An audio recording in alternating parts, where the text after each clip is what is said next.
Ranup Lampuan dari Sanggar Jeddah Rupa.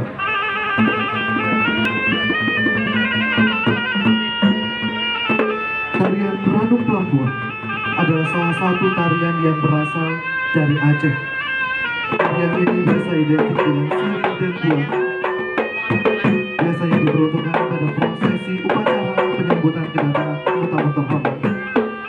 Tarian ini identik dengan sari dan buah, di mana nantinya akan disuguhkan kepada sang lintu baru. Berarti lintu baru diterima baik di kalangan keluarga besar saudara baru. Sambutlah persembahan dari kami, sebuah tarian Ranup Lampuan dari Sanggar Jeddah Rupa.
Baik, untuk selanjutnya kita